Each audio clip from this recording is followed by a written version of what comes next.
ओम या देवी सर्वभूतेषु लक्ष्मीरूपेण संस्थिता नमस्तस्यै नमस्तस्यै नमस्तस्यै नमो नमः। आइए दर्शकों, आज हम जानते हैं कि इस बार धनतेरस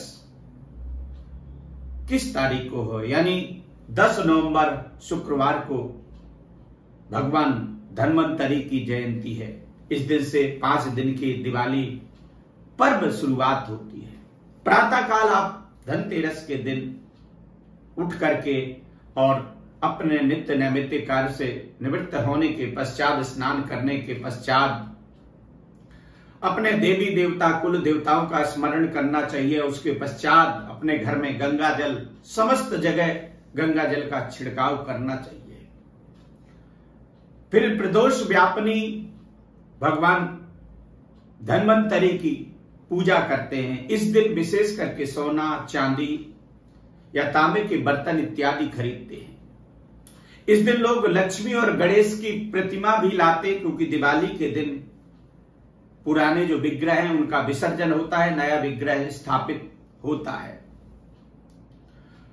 और सायंकाल आप अगर सोना, चांदी, तांबा इत्यादि नहीं ले सकते हैं तो आपको चाहिए कि कोड़ी और भगवान गोमती चक्र उस दिन लेकर के आना चाहिए। सायंकाल आप भगवान धन्वंतरी की पूजा करते हैं।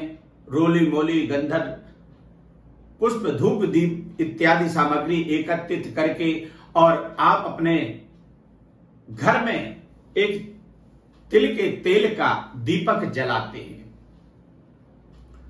यम का दीपक होता है और एक कटोरे में आप गेहूं, जौ या चावल भरते हैं।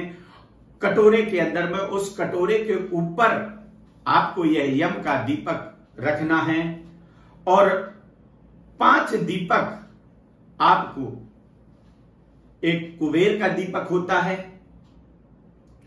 और छोटे छोटे 5 दीपक आपको, एक कुबेर का और एक लक्ष्मी का और 3 ब्रह्मा, विष्णु और महेश के 5 दीपक स्थापित करने चाहिए।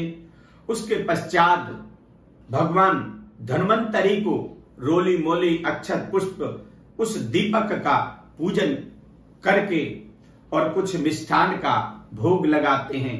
धान की जो खिल्लियां होती हैं उसका भी भगवान को भोग लगाया जाता है।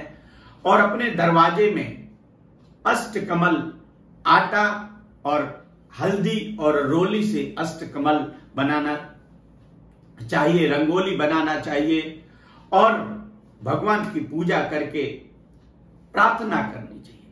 कहते धन्वंतरी भगवान आज के दिन ही अवतरित हुए थे और उनकी जब हम विधि विधान से पूजा करते हैं तो साल में हमारे घर में धन की वर्षा होती है और महालक्ष्मी हम पर प्रसन्न रहती है। और जो इस विधि से पूजा करते हैं उसका पूर्ण रूप से प्रभाव पड़ता है और लक्ष्मी बर हमेशा हमारे घर में वास करती है। सारे अरिष्ट दूर हो जाते हैं। जय माता।